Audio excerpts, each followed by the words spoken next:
2020-2021 menyatakan tentang lingkungan hidup pengelolaan sampah. Itu program yang pertama. Kita mempunyai cuma 2 program. Yang kedua, program 2021 sampai 2022 itu semasa akhir jabatan ketua sebagai ketua KNPI ke depan. Itu tentang Balai Latihan Kerja ataupun BLK, yang dimana kita pun selaku ketua butuh ide dan gagasan daripada rekan-rekan. Poin ke-1 untuk masalah BLK, pengadaan alat-alat di Balai Latihan Kerja. Intinya apa saja yang bisa dikembangkan? Pembuatan alat pertanian segi dalam teknik mesin, segala aspek. Poin ketiga, sistem pertanian. Tuh. Poin keempat, pelatihan sesuai keinginan pemuda. Nah, yang mana keinginan pemuda? Mungkin banyak ya kan. Di mana di kita pemuda-pemuda yang mungkin akan menerapkan yang lebih. Dan yang poin ke-3, rencana Muscam. Muscam ini berkenanan sesuai dengan AD/ART KNPI Komite Nasional Pemuda Indonesia yang berada di Kecamatan Kebandungan.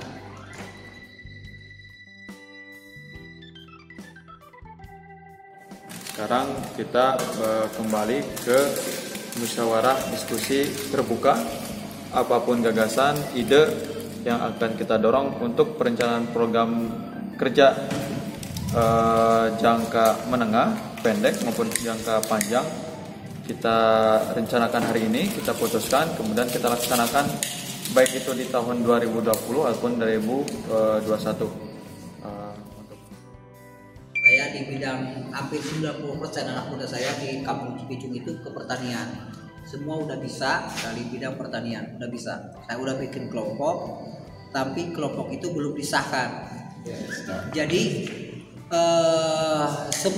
hampir semua 90% itu ke bidang pertanian. Semua anak muda di kampung saya itu punya skill, punya kemampuan. Dia bisa dalam arti pertanian. Tapi satu yang kelemahannya dari segi modal. Nah, makanya saya itu udah membuat kelompok, tinggal kelompok itu kita jalankan. Intinya, contohnya, kalau ada 10.000 modalnya itu kita gulingkan. Intinya 10.000 itu nggak bakal hangus. Kita tanggung jawab kepada mereka.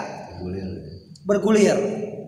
Kita bikin anak muda itu punya tanggung jawab. Terus sama kita dimonitor. Jangan sampai anak muda itu kerja keluar. Contohnya adik saya, saudara saya, dia itu kerja bangunan ke Jakarta.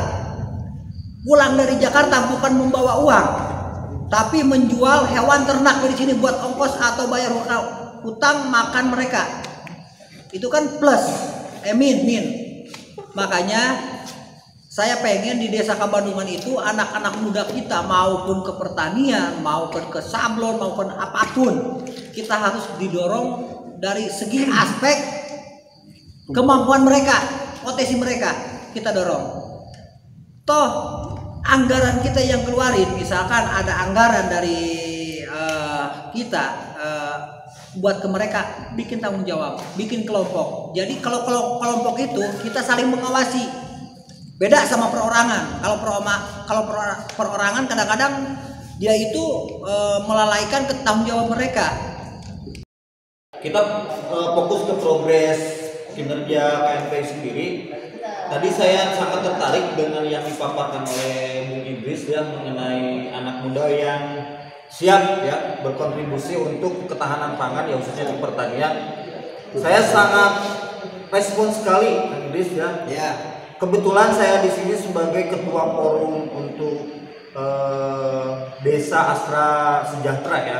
Alhamdulillah saya ketuanya di sini dan baru saya aplikasikan bersama IPB baru 5 desa untuk Kebandungan belum. Tapi tidak menutup kemungkinan ketika di Kebandungan di sini ada potensi akan saya rekom juga nanti dibawa ke lokasi. Dan mudah-mudahan tidak jauh dari bulan sekarang dari Astranya sendiri akan turun. Saya udah aplikasikan kemarin sekitar untuk kelompok 15 jutaan ya per kelompoknya. udah mulai tanam, nanti itu sistemnya kita nggak berbentuk hibah, nggak. Jadi kita semacam pinjaman modal. Justru itu biar punya Nanti tanggung ini akan kita hasil panennya akan kita tampung dengan harga di atas tengkulak yang ada. Nah, betul. Sudah pasti ya. Betul. Dan pasar kita pun udah luar biasa kan ya.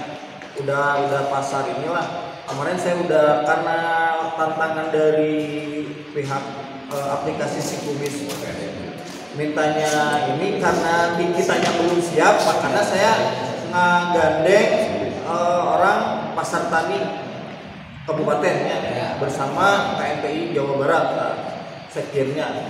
Alhamdulillah walaupun belum sinergi, tapi setidaknya hubungan baik kita ketika misalkan ada program-program lain bisa saya dimensikan lah gitu. Terutama untuk pertanian dia, mudah-mudahan Kecamatan Kabandungan ini akan menjadi sentra pertanian ke depan. Dan saya bisa paling depan lah istilahnya. Jadi wakil dari rekan-rekan tingkat desa lain gitu, terutama mana yang siap bekerja sama lah intinya di bidang pertanian. Intinya kayak gini Kang, di saya itu potensi cuma 2, saya nggak muluk-muluk. Kalau soal perikanan saya nggak ada, cuma 2, pertanian, peternakan. Anak muda di saya udah berjalankan itu, tapi intinya itu dari segi modal dia tidak ada. Sekarang udah praktek. Dari bapak, dari pihak siapapun, kalau mau survei silakan, saya lebih senang. Kita bukan mengada-ngada, kita faktanya ada. Tapi itu dia tengah jalan dia kehabisan modal, hancur semua. Intinya kayak gitu kan. Begitu juga peternakan. Makanya ketua, ini ada masukan juga di satu sisi dari pihak Kang Denny sebagai ketua Aska. Itu udah ada masukan yang bagus. Ketua juga kan hari ini yang kita bicarakan program tidak akan jalan kalau tidak ada dana, itu yakin tidak akan berjalan. Makanya saya sering ngobrol dengan ketua, bisa kita mengejar apa yang menjadi hak kita di kabupaten. Ulah mikiran BP, ulah mikiran Dede Nukaran itu. Kabupaten punya 1% kok dari bagi hasil. Ketika mana kenapa tidak kita kejar? Akhirnya untuk pembangunan di Kecamatan Kabandungan, kenapa tidak?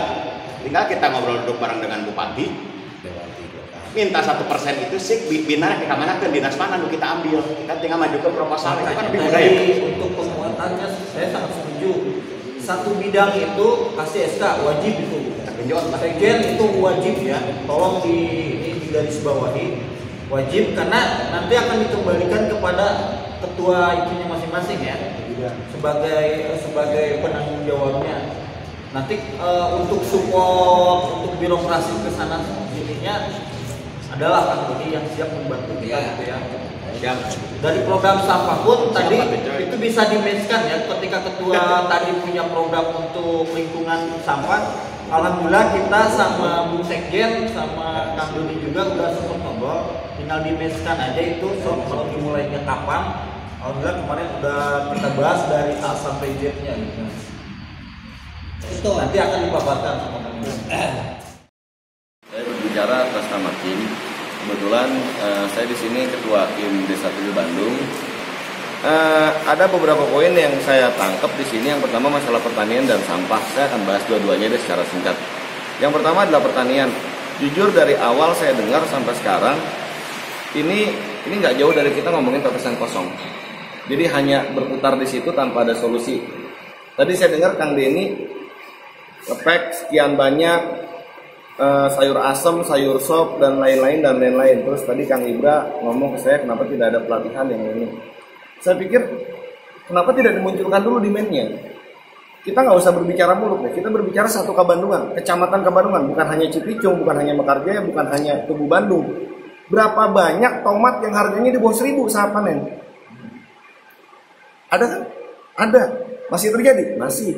Jadi kita jangan bicara muluk-muluk bertonton bersekian. Faktanya pada saat ini adalah saat Kabandungan panen harga timun di bawah 1.000. Fakta, karena saya beli. Ya.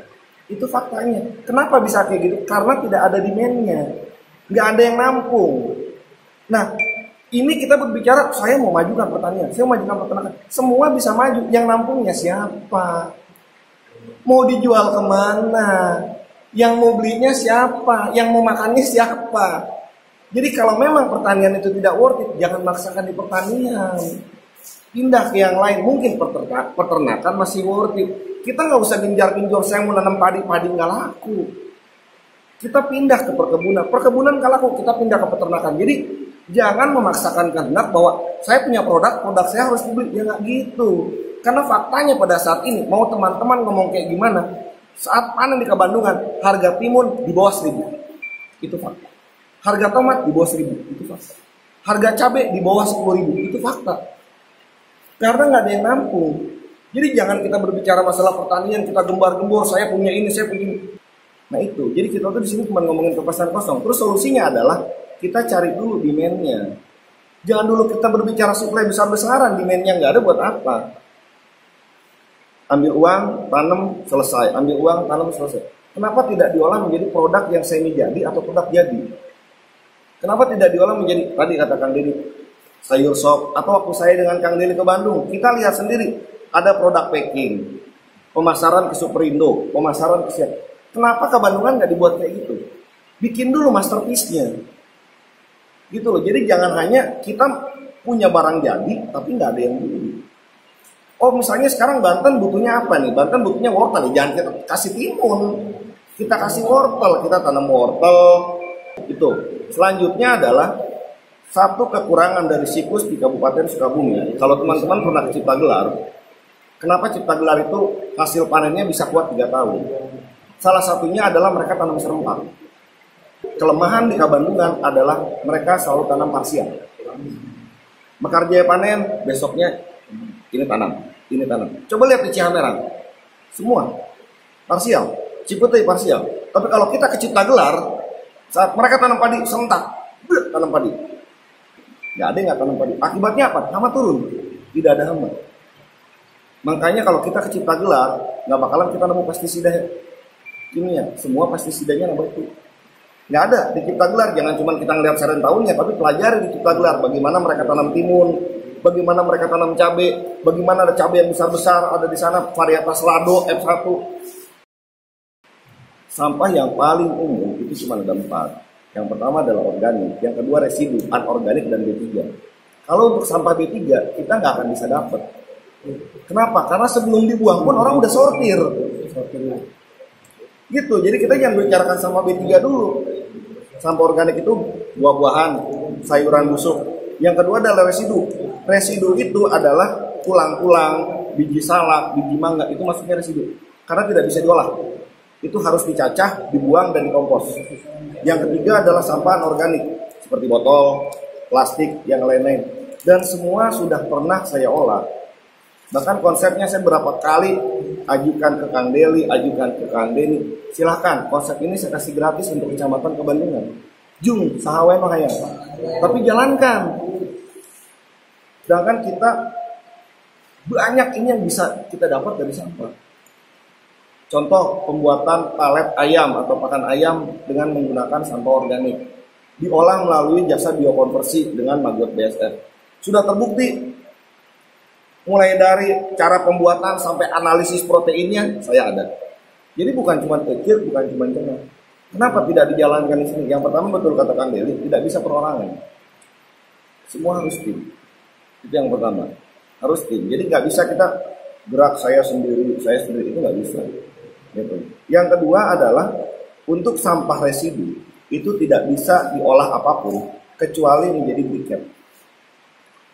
Briket itu haram, betul. Dan sekarang penggunaan briket itu naik sekitar 17,2%. Kenapa? Karena orang udah nggak sanggup beli gas. Akhirnya para pedagang-pedagang itu lebih menggunakan briket yang dari sampah itu. Briket dari sampah. Khususnya untuk pabrik tahu, pabrik roti, pabrik tempe, dan pabrik-pabrik lain yang memang membutuhkan bahan bakar konstan, itu mereka udah tidak lagi menggunakan kayu bakar. Mereka menggunakan briket. Dan itu bisa dibuat dari sampah. Jadi bukan cuma tenang. Bahkan kita tukar pikiran, dan kenapa saya bisa bikin satu presentasi? Ya karena riset saya bukan 2019. Riset saya dari 2016, 2017 action, 2019 dari Bupati, 2020 Open Lockdown.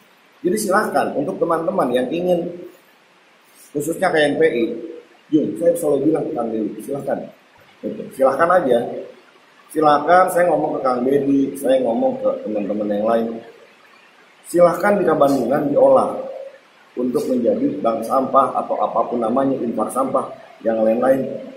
Semuanya lengkap ada di sini.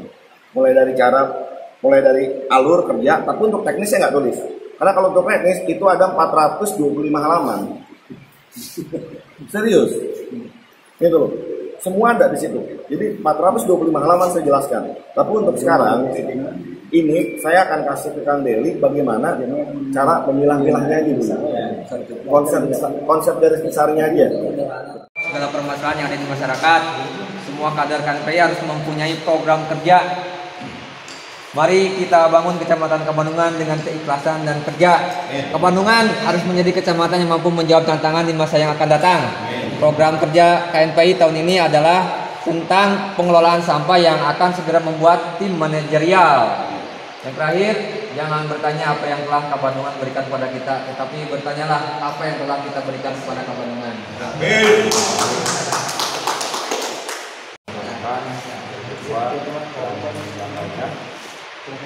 Kesimpulannya mungkin nanti sudah disampaikan, tinggal bagaimana kita bergerak menuju masa depan yang akan kita raih menjadi lebih baik. Amin. Saya sudah moderator dan sudah disebut sama-sama mendapatkan alhamdulillah.